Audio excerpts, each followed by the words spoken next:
when Fred Hoyle wasn't telling us how we were allowed to play cards, he was telling us the nature of the universe, the origin and future of the Earth, planets, and stars.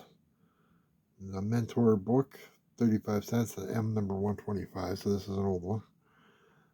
It just gets to me that Fred Hoyle, who's, known for telling you, what you're allowed to do in gin rummy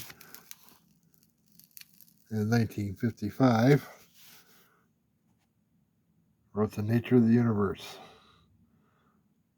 Very 1950s artwork on that cover.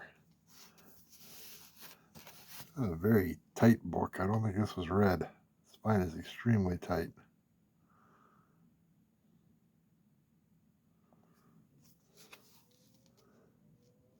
Yeah, there's no spine stressors on it at all.